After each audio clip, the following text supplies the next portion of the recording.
Are we finally getting an official Pro controller from Sony? We gotta talk about this amazing God of War PC port. Sony made a list of 22 new games coming to the PS5 in 2022, and we got some new rumors surrounding PlayStation's competitor to Game Pass. So before we jump into this PlayStation news, make sure you're subscribed and have your notifications set to all. But first up, we gotta talk about this God of War PC port, because I've been digging into it a ton over the past few days, and it is honestly one of the best PC ports. Not just like the best PlayStation port, one of the best PC ports period I've ever played. It has tons of graphics options, it runs at a rock solid 60 frames per second, and it just plays so well on PC that I'm kind of shocked Sony waited this long to do it. If you've never played God of War, first of all, what are you doing with your life? Go grab it right now. I'm pretty sure it's still on the PS Plus collection, or you can go get it at GameStop for like $10. It's just an incredible game from top to bottom. I didn't realize this the first time I played it back in 2018, but it's kind of like a found footage movie in a very weird way. Like, Kratos is older now, he's hanging out in the Viking age, he's definitely a lot more reserved and laid back than he was in the original God of War games and the PSP games, and now he has to take his dead wife's ashes up to the top of a mountain with his son that he's really struggling to connect with. So it's a very like simple story premise that we've seen a million times in other things, but it's just handled really well here, and it was cool to see Kratos change so much as a character,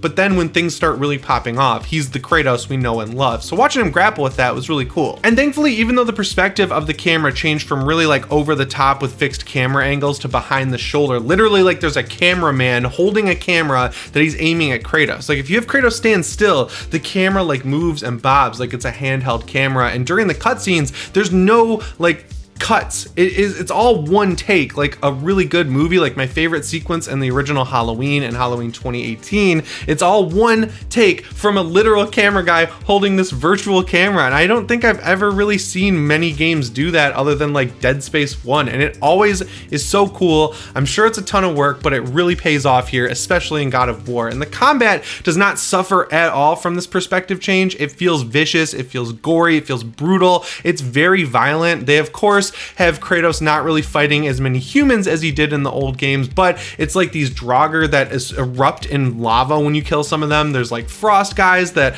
I think they're like frost elves or something like that. When you kill them, they explode into blue goo that just goes everywhere, kind of like blue flames. It has a little bit of loot aspects to it. Like if you go off the beaten path, you're always rewarded with some really good loot. There's just not enough good stuff to say about this game, and that's coming from someone who was like into God of War when I was a kid because it was super violent. But I was never like, yeah, Kratos is one of my favorite video game characters. I really like the PSP ones. I really like the second game in the series, but I was never like the biggest fan. This game totally got me on board for Ragnarok. I am so excited for it. So whether you have a PS5, whether you have a PS4, whether you have a PC, there is literally no excuse not to try this game out, because it is well worth your time. Like so well worth your time, it's not even funny. And I really hope Sony is paying attention to the reception this port is getting, because as of now, it already has 20,000 more players at its peak on SteamDB than Horizon Zero Dawn, the previous record setter, had. That one had around 56,000 people at its peak, and this game is already at 72,000, and it could have gone higher since I recorded this video, which is crazy. And even Days Gone, a game that was supposedly not good enough to deserve a sequel, peaked at 27,000 concurrent players on Steam. But it really does seem like Sony is paying attention, because just a couple videos ago, we were talking down in the comments about how last year kind of seemed like a mid-year for new games. Like it felt like a very cross-generational release year, and there just weren't that many great releases throughout the entire year of 2021. And almost immediately after that video went up, just by pure coincidence, Sony posted a list of 22 games we have to look forward to on the PS5 this year. Now, I don't think this list is in order, because they have Gran Turismo 7 after God of War Ragnarok, and Gran Turismo 7 comes out pretty soon after Horizon Forbidden West, but it does seem like at least all of these games are coming this year. Actually, I just noticed, I'm looking at it right now, Rainbow Six Extraction is like halfway down the list, and that game comes out this week. So yeah, this list is nowhere near in order, but I'm just gonna run through it really quick. So starting out, we have Horizon Forbidden West, Uncharted Legacy of Thieves Collection, Dying Light 2, Elden Ring, God of War Ragnarok, Gran Turismo 7, Gotham Knights, Stranger of Paradise, Final Fantasy Origin, which is like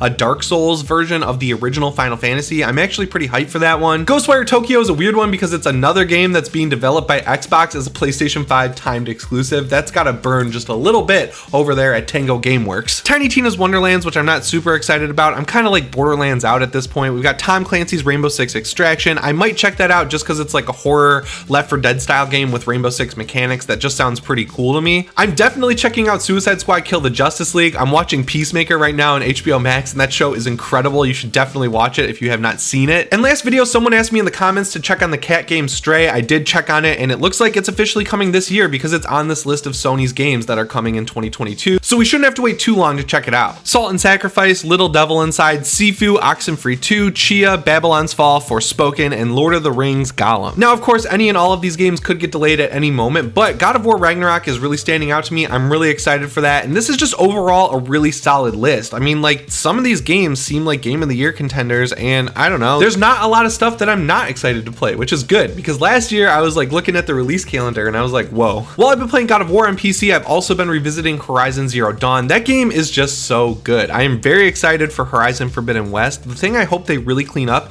is the technical aspect of it, because on PS5 they have a 60 frames per second patch for Horizon, but it messes up the animations. Like, you get this thing where when the camera cuts during conversations, it looks like their hair is up in the air, and then when it cuts back to the character, it just drops. That's a really weird effect. There's also a bit of micro stutter that was introduced with that 60 FPS patch, but that's all minor stuff that I feel like they probably figured out since that game came out in 2017. And some good evidence of that is that Death Stranding runs on the same engine as the two Horizon games, and that game's PC port was absolutely perfect. It didn't have any of the stuttering issues that the first game had that it now has on PS5 as well, so I'm crossing my fingers that technically, at least, Horizon Forbidden West runs like a dream. I mean, it's a PS4 game that's being scaled up to PS5. I think we can expect 60 FPS at launch. But yeah, those are 22 games coming out in 2022. I don't think those are the only 22 games coming out in 2022 on PS5. I feel like they just did that number of games because it's 2022 and not 2022. That was a lot of 2022s. I'm gonna stop saying 2022. Oh my God, I can't. So now that Microsoft is buying Activision, and along with it, Call of Duty, Diablo, World of Warcraft, all these huge games, a lot of people are wondering if Sony is finally going to reveal this Spartacus thing they've been working on, which seems like their true competitor to Game Pass. Allegedly, it's going to include PlayStation Now, it's going to have PS3 games playable on your PS5, and it's going to come along with Crunchyroll, I guess, because Sony owns Crunchyroll and Funimation. So packing those in is a really good way to get people on board. The one thing people were wondering though is if Sony was going to counter Microsoft and have day one releases of at least their first party games on this service, and the rumors are basically saying hell no, that's not going to happen. And honestly, I don't really think they even need to consider it. When you look at Sony and you look at Microsoft, both of them have really good games, but if you compare specifically Sony's first party output to Microsoft's first party output, it's not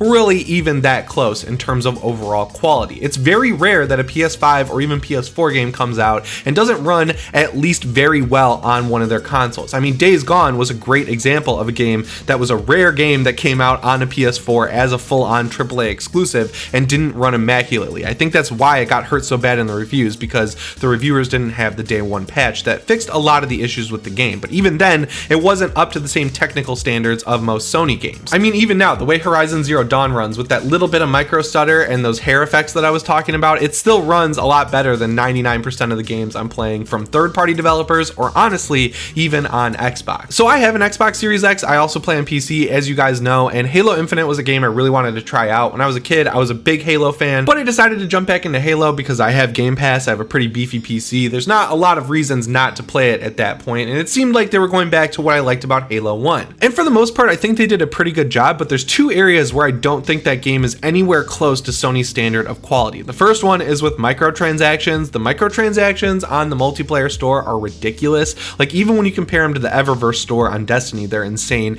And Destiny kind of gets away with those high prices because their season passes are like $10, but you get a ton of content with them. Like, tons and tons of content come along with that $10, so then they compensate by charging more on the store, and I'm kind of okay with that. On Halo, it's a completely different story. They were charging you for bundles you couldn't even preview at one point. There's just out of whack prices in that store, and they are fixing it. I think they may have fixed it by the time this went live, but even with the Tenrai event where they split it up, the way to get the samurai armor, you have to play it for 5 weeks over a certain month period. That's just not good in my opinion. And the second thing I don't think they matched Sony on was the technical aspect of it. Even on lower settings with adaptive resolution, that game does not run at 60 frames per second locked. I was dropping down to like 55, 58, 57, and when that happens, you see some noticeable slowdown, and it's super irritating. It feels like stuttering. stutter. And on Xbox, they say it runs at 4K, but that game's adaptive resolution is wild. Like, it noticeably drops to pretty low resolutions when you're in big combat encounters, and I don't like that. I would rather them run it at 1440p at all times versus 4K that doesn't stay anywhere close to 4K unless you're doing something like driving a warthog around or just looking at scenery. I mean, just off the top of my head, I know these aren't first-party exclusives, but they were on Game Pass day one, so people saw them as sort of Microsoft exclusive to an extent. Outriders and The Ascent both ran horribly at launch. It was ridiculous trying to get those games to run right. So yeah, when you look at Sony, they basically release a game, it works great, and then everything's fine. So yeah, when you look at Sony, if a game's not up to snuff with the technical side of things, they delay it like they've done with The Last of Us. They did it with The Last of Us Part 2. I think they did it a few times with Ghost of Tsushima, and then miraculously,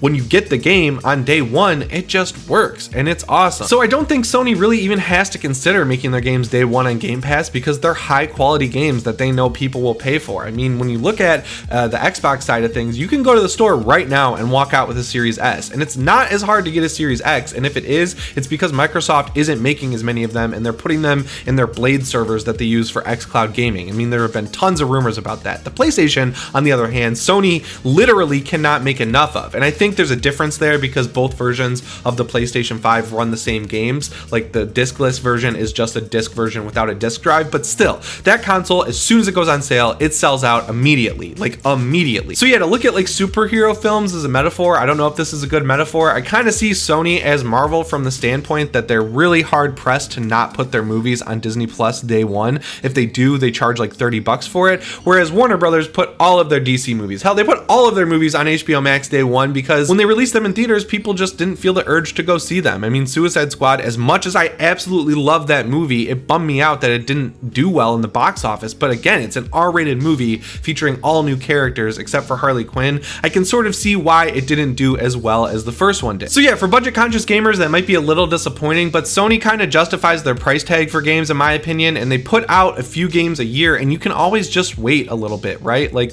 Ghost of Tsushima is a great example of a game where if you waited, the longer you waited, the better game you would have in the long run. And hiding PS5 upgrades behind that paywall was kind of a dick move on Sony's part. I just have to say it, but still, you're getting a better game in the long run. So yeah, if you don't want to pay $70, just wait a couple months and you'll probably end up paying $40 like we did last generation. Now that we're over a year out from the PS5's launch and Sony's released a ton of good updates for it, people are really looking at Sony and saying, where is your official response to the Pro controller that Xbox makes, the Elite V2? Yes, some of the DualSenses that launched with the console have the stick drift issue, but apparently that's extremely rare. And not only does my white one have nothing in terms of stick drift or even wear and tear, which is crazy because it's over a year old and I move it between here and the studio when we shoot videos there. The other one, the black one that I bought, the Midnight Black controller, that controller's a-okay too. But it seems like in the background, Sony is listening to the calls people have for a high quality Pro controller because they have been patenting stuff left and right that feels like ways to introduce a Pro controller. But the most interesting patent they filed is for a collapsible thumbstick. So it's basically going to have a shaft on it that when you push down on the thumbstick or unlock it or something like that, it'll collapse down into the controller. And if you're asking me, that seems like a Pro controller feature that's a direct response to Microsoft, because one of the issues I just talked about with my Elite V2 is that the magnets wear down that hold on the thumbsticks, but if it was collapsible, you could just push it into the controller when you put it in the little carrying case and you're good to go. Every time I mention the back paddle attachments for the DualShock 4, people say they wish they worked on the DualSense, and I kind of do too. I use the back paddles on the Elite controller for Destiny. I put one as jump and one as reload, so I never have to take my thumbs off the sticks. It works great. I wish I had that on an official DualSense controller, and honestly, I feel like Sony sees that reception, and if they know people want it, when they do eventually introduce their own Pro controller, I feel like they're going to include it. And the only reason I can think of for why it's taking so long for them to introduce a Pro controller is just that it would be really hard to make them right now. Obviously, their focus is entirely on making as many PS5s as possible, getting the much easier to make PS4 off the line as well, at least 1 million of them in the next year so that they can keep people buying games. That's where their focus is, and honestly, right now, that's where their focus should stay. But these patents are good. They mean that Sony is paying attention and they know we want a Pro controller. Anyway, guys, that's all the PlayStation news I have for you today. Make sure you let me know what you think down in the comments below, and remember to subscribe and set your notifications to all if you haven't already. As always, my name is Jimmy Champagne, and I'll see you in the next one. Thanks for watching.